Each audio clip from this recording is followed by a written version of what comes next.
मेरे परम दयाल के श्री चरणों में कोटि कोटि प्रणाम करती हूँ। प्रणाम करती हूँ मेरे समस्त गुरुजनों को, प्रणाम करती हूँ समस्त माताओं को, भ्राताओं को।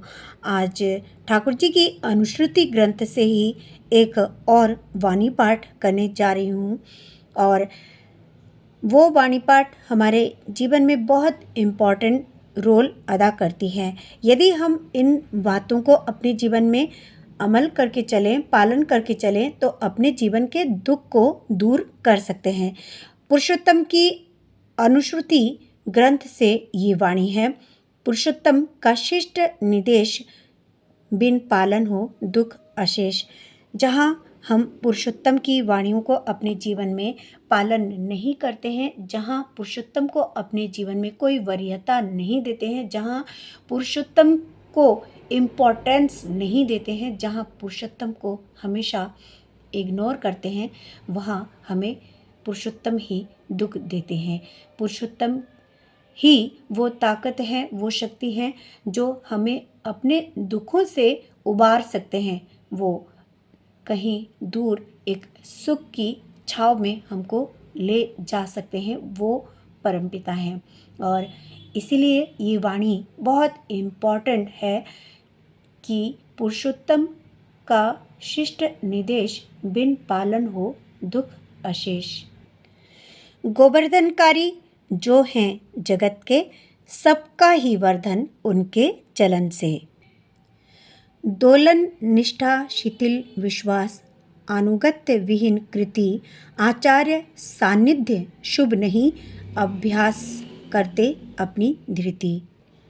जहाँ हमारी निष्ठा दोलन करती है अर्थात डगमगाती है, शिथिलता के कारण हमारा विश्वास इस तरफ या उस तरफ डोलता रहता है, अनुगत्य विहीन कृति हमारे अंदर जहाँ आ जाता है और आचार्य सानिध्य शुभ नहीं हो पाता, हम अपने अभ्यास को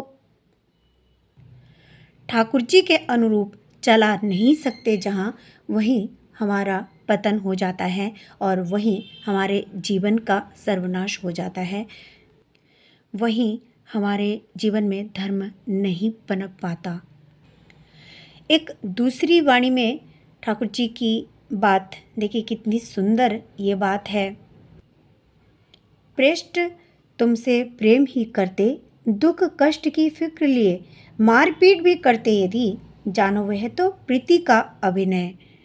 यदि हमारे प्रेष्ठ यानी ठाकुर जी रूपी दुख कष्ट यदि ये संसार में रहते हुए हमें कभी इस प्रकृति से मिले, तो आप यही समझिए कि ऊपर वाला हमें और स्ट्रॉन्ग कर रहे हैं और हमें ताकत दे रहे हैं। उनकी प्रीति का ही ये परिणाम है, उनकी प्रीति का ये अभिनय है।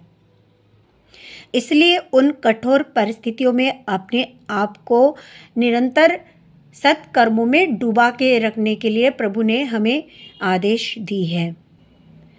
एक और वाणी के अनुसार उनकी बात, उन्होंने समाज को बहुत सुंदर तरीके से जीने के लिए ये बात कही है।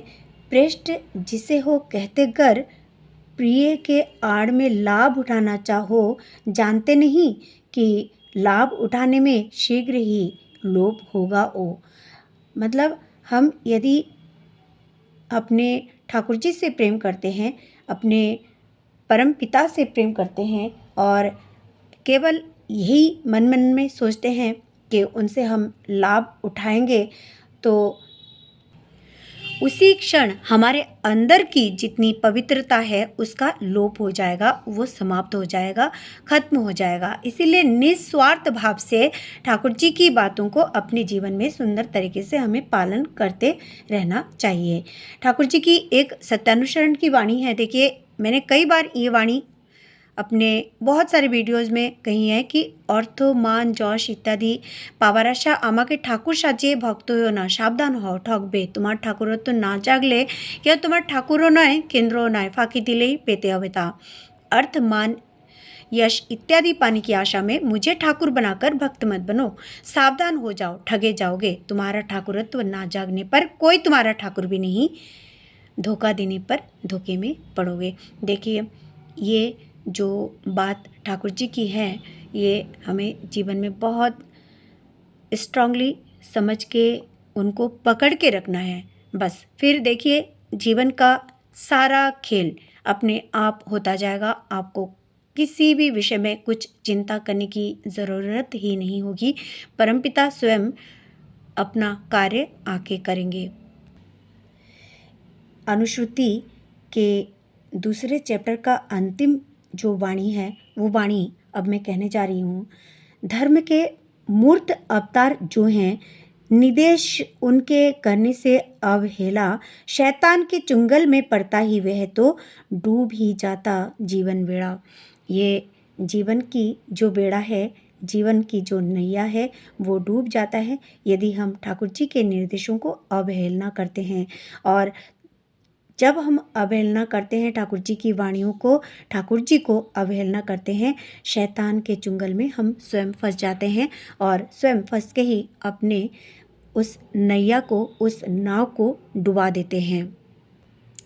इसीलिए आज अनुरोध है सभी से, जो ठाकुर जी से प्रेम करते हैं, उनसे ये अनुरोध है, जितनी भी तकलीफ़ें क्यों ना आए हमारे जीवन में, सदैव प्रभु हम सभी को ये ताकत दे कि प्रभु के श्री चरणों को सदैव पकड़ के रख सकें।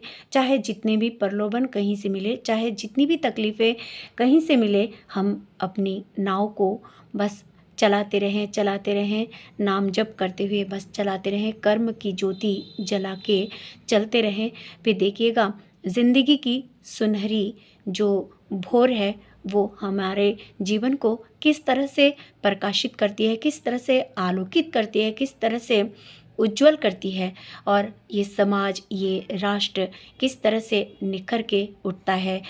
ये आकाश, ये धरती, ये समुंदर, ये सब कुछ ईश्वर का है और ईश्वर सबके मालिक हैं और यही सब कुछ उज्जवल करते हैं। इसीलिए इन सभी को परमेश्वर की सृष्टि और परमेश्वर मान के इनको प्रणाम करते हुए अपने जीवन में सुंदर गति प्रदान हम करते रहें। हम अपने जीवन को व्यवस्थित करके चलते रहें, परमपिता के श्री चरणों को पकड़ के चलते रहें, बस चलते रहें। प्रभु श्री चरणों को कोटि कोटि प्रणाम करते हुए मेरे समस्त गुरुजनों को, माताओं को, दर्शकों को कोटि कोटि प्रणाम करती हूँ। आप सभी का आंतरिक धन्यवाद करती हूँ। आप सभी का ढेर सारा आशीर्वाद मुझे मिलता रहे, मिल भी रहा है, और आप सभी मुझे जय गुरु लिख के मुझे मेरा उत्साह वर्धन करते रहें और मुझे ढेर सारा आशीर्वाद भी देते रहें कि ठाकुर जी के श्री चरणों को पकड़ के मैं रख सकूं, अपने जीवन की ज्योत को जला के रख सकूं, और मेरे सानिध्य में जो जो लोग आएँ उनको भी प्रकाशित करते रह सकूं। यही प्रार्थना प्रभु श्री चरणों में आज मैं करती हूँ, और आप सभी का जीवन उज्ज्वलित हो, प्रकाशित हो, आलोकित हो, और प्रभु सदैव आप सभी पर अपनी कृपा दृष्टि बना के रखे। इन्हीं बातों के सहित आज यहीं आप सभी से विदा लेती हूँ। जय गुरु, वंदे पुरुषोत्तमम।